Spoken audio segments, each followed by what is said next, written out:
야고보서 4장 1절에서 10절까지의 말씀입니다. 제가 봉독합니다. 너희 중에 싸움이 어디로부터 다툼이 어디로부터 나느냐? 너희 지체 중에서 싸우는 정욕으로부터 나는 것이 아니냐? 너희는 욕심을 내어도 얻지 못하여 살인하며 시기하여도 능히 취하지 못함으로 다투고 싸우는도다. 너희가 얻지 못함은 구하지 아니하기 때문이요 구하여도 받지 못함은 정욕으로 쓰려고 잘못 구하기 때문이라. 가늠한 여인들아, 세상과 벗된 것이 하나님과 원수됨을 알지 못하느냐? 그런즉 누구든지 세상과 벗이 되고자 하는 자는 스스로 하나님과 원수되는 것이니라. 너희는 하나님이 우리 속에 거하게 하신 성령이 시기하기까지 사모한다는 하신 말씀을 헛된 줄로 생각하느냐? 그러나 더욱 큰 은혜를 주시나니 그러므로 일렀으되 하나님이 교만한 자를 물리치시고 겸손한 자에게 은혜를 주신다 하였느니라. 그런즉 너희는 하나님께 복종할지어다. 마귀를 대적하라. 그리하면 너희를 피하리라.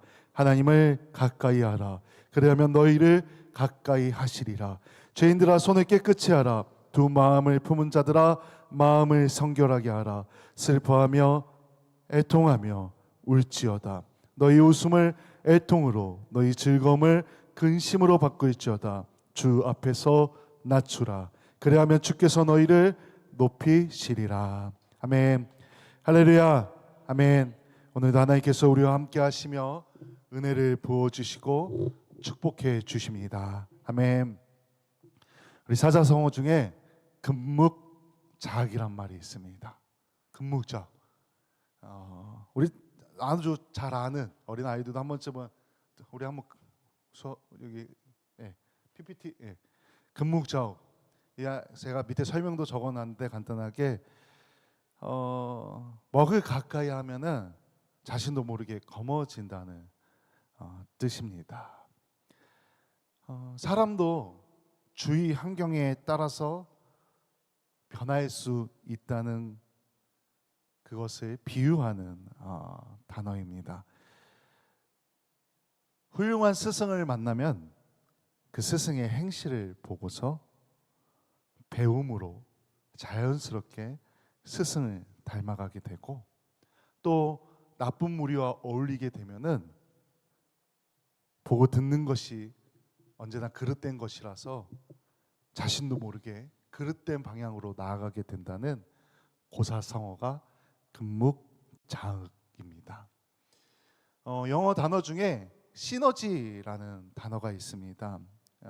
그냥 단어 자체를 해석하면은 분산 상태, 떨어져 있는 어떤 집단이나 개인이 서로 적응하여서 통합되었을 때 그 통합되어는 과정을 시너지라고 말합니다. 그래서 보통 우리가 시너지라는 말을 할 때는 두 개 이상의 것이 하나가 되었을 때, 독립적으로 혼자 했을 때는 좀 어려운 것들이, 잘 안 되는 것들이 같이 했을 때 그 이상의 결과를 나타내는 작용을 시너지라는 단어를 사용해서 씁니다. 다시 말하면 혼자 할 때는 너무나 힘들었는데 둘이서 하니까 너무 쉽게 되고 잘 되는 겁니다. 그거를 시너지 효과라고 보통 말합니다.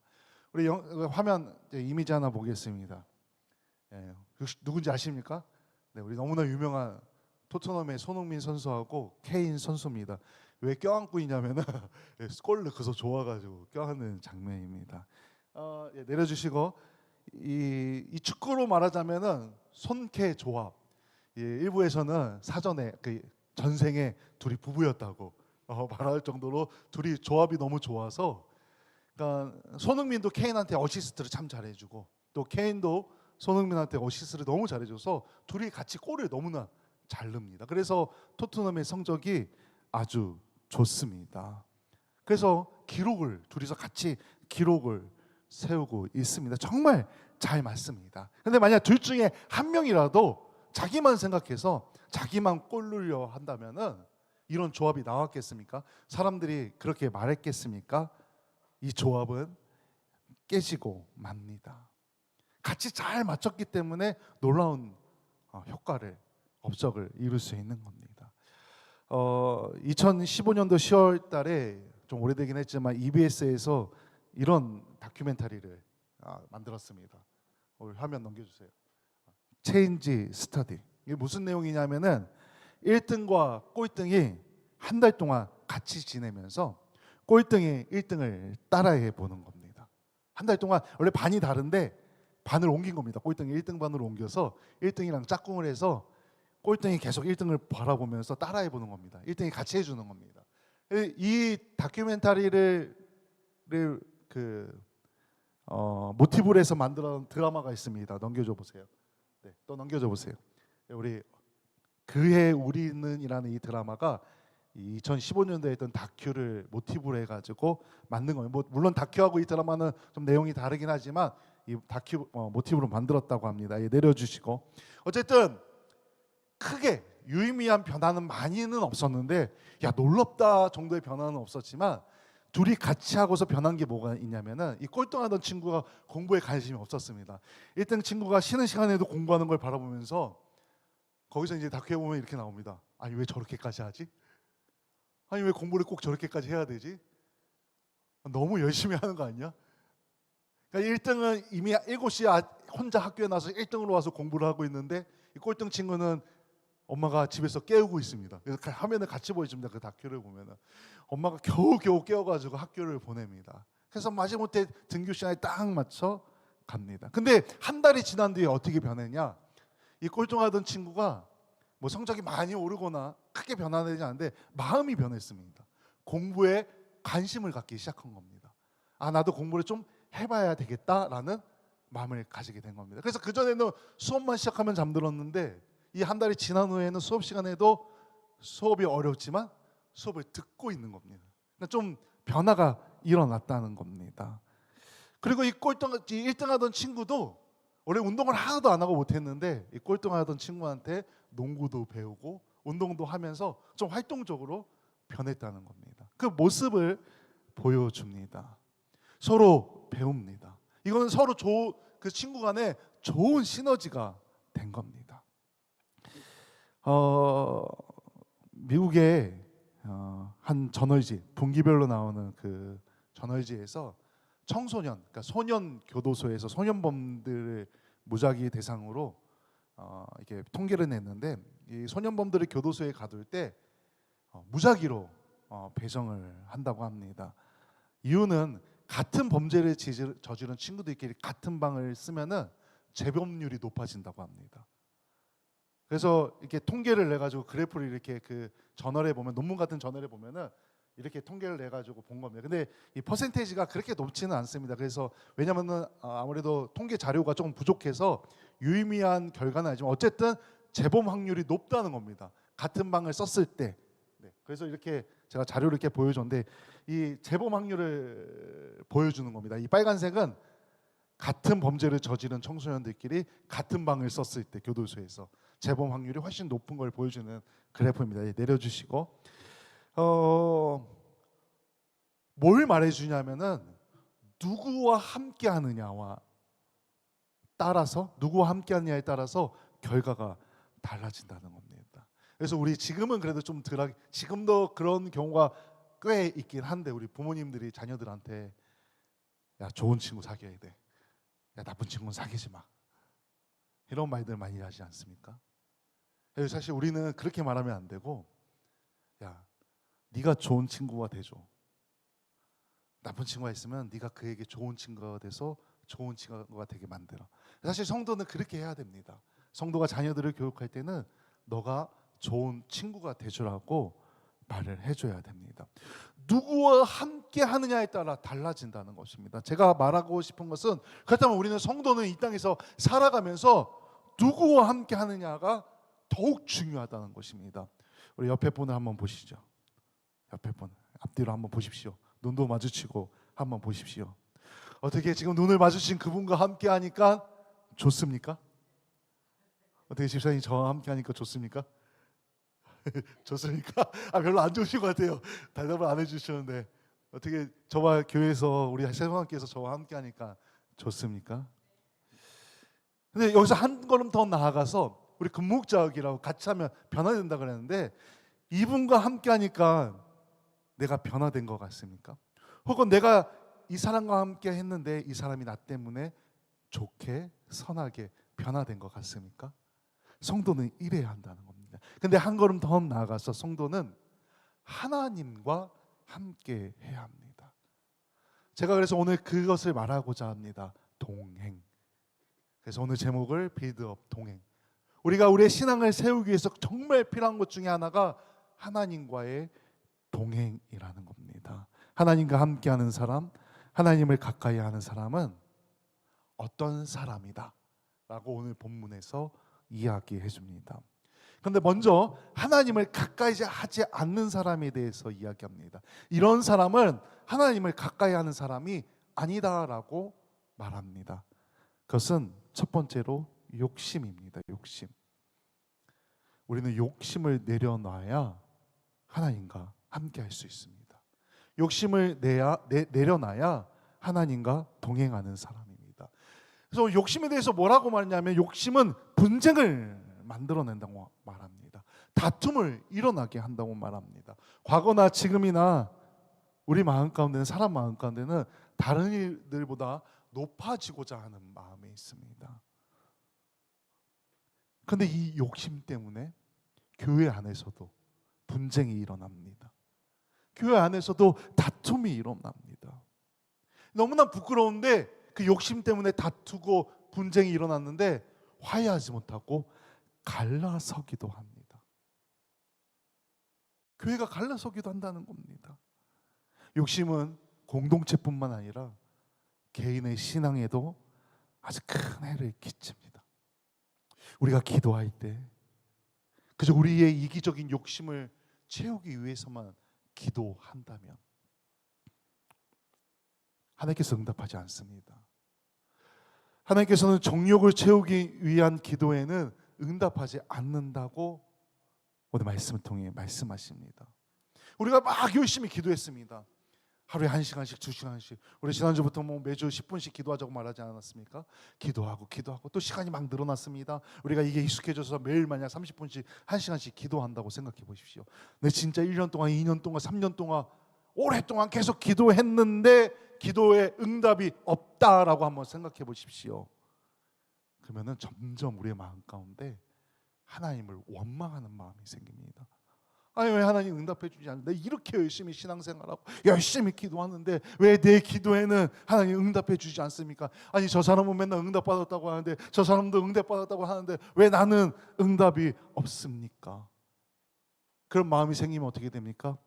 은혜와는 멀어집니다. 우리의 신앙은 떨어지게 됩니다. 우리의 신앙은 잃게 된다는 겁니다.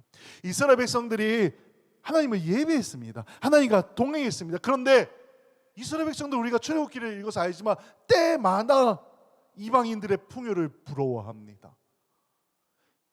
그리고 바알을 섬깁니다. 우상을 섬깁니다. 이스라엘 백성들을 그 구약 성경에 있다 보면은 하나님을 100% 버린 적은 없습니다. 완전히 버린 적은 없습니다. 늘 하나님과 함께하고 하나님을 예배합니다. 하지만 하나님을 예배하면서도 이방을 부러워하며 바알 신을 섬겼다는 겁니다. 우상을 섬겼다는 겁니다. 하나님께서는 이 두 가지 마음을 불신이라고 말합니다. 그리고 우상 숭배를 할 때마다 아주 엄중하게 책망하셨습니다. 심판하셨습니다. 심지어 오늘 성경에서 야고보는 세상과 벗된 그것을 간음했다고 표현합니다. 우리 성경에서 하나님과 우리의 관계를 표현할 때 부부, 남편과 아내라는 표현을 많이 쓰는데 야고보도 지금 그런 관점에서 우리가 두 마음을 품은 거는 하나님 앞에 간음했다고 표현하고 있다는 것입니다. 그러니까 우리 성도는 사실은 세상과 벗할 수 없는 겁니다. 하나님께만 마음을 둬야 되는데 세상에 마음을 둬서는 안 된다는 것입니다. 이게 뭘로 일어난다는 겁니까? 욕심으로 인해 일어난다는 겁니다. 그래서 우리가 욕심이 있으면, 우리 안에 욕심이 많으면 하나님과 함께 할 수 없다는 것입니다. 무엇보다 먼저 내 안에 욕심을 하나님 앞에서 다 내려놓길 소망합니다. 욕심을 내려놨다면 그 자리에 이웃을 향한, 하나님을 향한 사랑으로 채워야 합니다. 하나님께서는 우리의 중심을 보십니다. 중심. 그리고 우리의 중심이 바로 서면은 하나님께서 우리와 함께 하여 주십니다. 우리 성도님들 하나님과 동행하는, 하나님과 함께하는 삶이 되시길 소망합니다. 아멘. 그리고 하나님과 함께하는 사람은 두 번째로 겸손한 마음과 태도를 유지하려고 노력해야 합니다. 우리 6절 말씀을 같이 읽어봅니다. 오늘 6절 말씀 같이 읽어봅니다. 시작. 그러나 더욱 그 은혜를 주시나니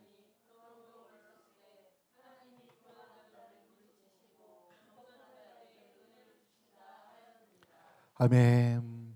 하나님을 가까이 하고 하나님과 동행하는 사람, 그것은 하나님께서 주시는 은혜 없이는 살 수 없음을 고백하는 사람입니다.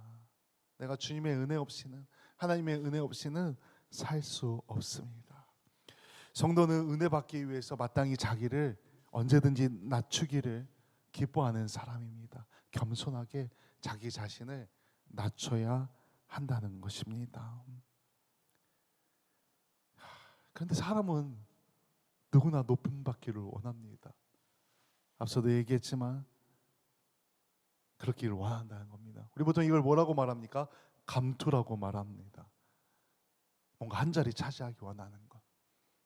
근데 이 목사님들이 이 감투를 엄청 좋아합니다. 이게 어떤 한 단체가 이렇게 하나 만들어지지 않습니까? 그럼 이 단체 안에 임원이 얼마나 많은지, 뭐 예를 들어서 총회장, 전임회장, 뭐 증경회장, 공동회장, 대표회장, 그래서 막 회장만 한 30-40명 됩니다. 이게 조직도를 보면은, 제가 어렸을 때부터 조직도를 보면서 무슨 회장이 이렇게 많은가라는 생각한 적이 되게 많은데 막 그렇게 합니다. 또 자부심은 얼마나 대단한지. 근데 자기가 이번에 감투 하나 받아야 되는데 못 받으면은 삐집니다. 그러니까 그렇게 한번 삐지면 또 얼마나 오래 가는지 모릅니다. 근데 목사님들만 그런 건 아닙니다. 사실 제가 이 말씀을 준비하면서 제일 먼저 떠오른 게 사실은 체육회였습니다. 체육회. 우리나라가, 저는 사실 운동을 그렇게 좋아하지 않아서 많이 안 해서 잘 몰랐는데, 생활체육회가 얼마나 많고 얼마나 발달되는지 깜짝 놀랐습니다. 종목별로 뭐 배드민턴, 테니스, 야구, 축구, 뭐 엄청 많습니다. 근데 그런 거마다 단체가 있고 협회가 있고 또 그것을 다 아우르는 구마다 협회가 있습니다. 그러면은 정부에서 예산도 나옵니다. 그리고 매년 몇 번씩 막 시합도 있습니다. 그 가끔 뉴스에 나오지 않습니까? 기사나 그 협회 임원하고 싶어서 싸우고 다투고 네거티브하고 거짓말하고 속이고 어떻게든 그 회장이나 총무나 이런 임원을 하려고 욕심을 부린다는 겁니다. 어떤 자리든 한 자리 차지하려고 욕심을 낸다는 겁니다. 우리 교회 안에서도 그렇습니다. 우리는 사실 우리 성도님들 잘 모르겠지만 제가 보고를 해야 돼서 조직을 짜놓긴 했습니다. 근데 저희는 좀 인원이 작은 편이라 제가 조직별로 일을 하진 않지만 그래도 한 30명, 40명, 50명 모이면은 어쨌든 조직을 해야 합니다. 우리도 감리교도 전통적으로 꼭 세워야 되는 조직이 있습니다. 당회장부터 시작해서 무슨 부장 그래서 그 부장들이 기획위원회를 하고 이런 식으로, 그래서 당회를 구성하고 그래서 그 구역회를 구성해 가지고 회의 기구에서 모든 것을 결정하기, 사실은 그렇게 돼 있습니다. 그래서 교회 안에서는 때로는 그런 직분을 맡고 싶어 합니다.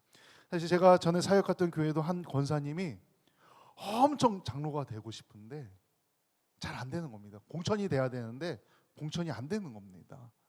근데 가만히 보면 이유가 있습니다. 또 그것뿐만 아니라 어떤 교회 안에서도, 큰 교회에서 어떤 행사를 하나 할 때 그 행사에 대장을 세웁니다. 부대장을 세웁니다. 그러면서 행사를 진행시킵니다. 근데 막 그걸 하고 싶어 하는 사람들이 있습니다. 막 거기 서가지고 리더가, 뭐 선한 의미에서의 리더가 되면 괜찮은데 욕심을 가지고서 하는 사람이 있다는 겁니다. 근데 그렇게 하면 어떻게 됩니까? 다툼이 일어난다는 겁니다.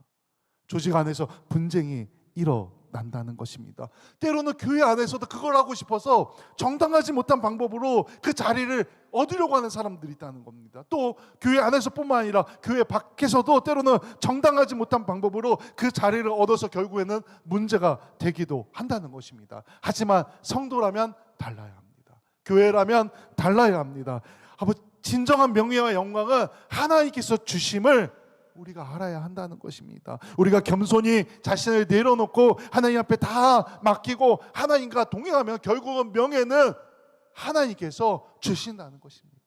하나님께서 주시는 그 명예를 우리가 받아야 한다는 것입니다. 어떻게 해야 그렇게 됩니까? 다 내려놓고 하나님께 가까이 나아갈 때, 하나님 앞에 나아갈 때 시너지의 역사가 일어난다는 겁니다. 말도 못할 엄청난 기적이 일어난다는 겁니다. 그러니까 우리가 기도할 때 욕심적인 기도가 아니라 내려놓은 겸손의 기도, 하나님만 바라보며 기도할 때 하나님께서 나와 함께 하시고 놀라운 일들이 일어난다는 것입니다. 누구와 함께 하느냐에 따라서 너무 다른 결과를 보여줍니다. 세상의 원리도 이런데 영적인 원리는 어떻겠습니까? 더합니다. 더해. 하나님과 함께 하십시오. 하나님과 동행하십시오. 우리의 신앙을 세우는 과정입니다. 누구보다도 우리 교회가, 우리 성도님들이 하나님과 동행하는 신앙을 가지길 소망합니다. 우리의 신앙 중에 그 무엇보다도 중요한 게 하나님께 가까이 나아가는 것입니다. 아멘. 하나님은 거룩한 분입니다. 거룩한 하나님과 동행한다는 것은 나도 거룩해지려고 노력한다는 겁니다. 그래서 나도 거룩해져서 하나님과 동행할 수 있는 것입니다. 하나님께 가까이 나아간다는 것은 내 마음의 욕심을 버리는 겁니다. 그리고 내 마음 가운데 성결함과 겸손으로 채운다는 것입니다. 성결함과 겸손함은 우리가 평생 닮아가야 할 주님의 마음입니다. 아멘. 하지만 내가 동행하고 싶다고 해서 무조건 하나님과 동행할 수 있는 것은 아닙니다. 사람도 그렇지 않습니까? 사람도. 만약 손흥민과 케인이 그냥 처음부터 같이 할 수 있었겠습니까? 아닙니다. 과정이 있습니다. 손흥민도 자신의 삶에 열심히 해서 토트넘에 갈 수 있는 실력이 됐기 때문에 거기 갔고, 케인도 자신의 삶에서 열심히 해서 토트넘에 갔기 때문에 둘이 거기서 자신의 삶을 열심히 하다 만나서 함께 했기 때문에 서로 도왔기 때문에 엄청난 효과가 나타난 겁니다. 마찬가지입니다. 오늘 성경에서 뭐라고 말하냐면은 하나님께서 우리에게 성령을 보내주셨는데 그 성령님이 우리와 함께 하니까 그것을 시기하기까지 우리를 사모한다 말합니다. 그만큼 하나님께서 우리를 바라보고 있는 겁니다. 하나님께서 우리와 함께하기를 원하신다는 것입니다. 그러니 우리는 다 내려놓고 겸손하게 거룩해지려고 노력하고 하나님께 나아가면 하나님께서 함께 하신다는 겁니다. 그냥이 아니라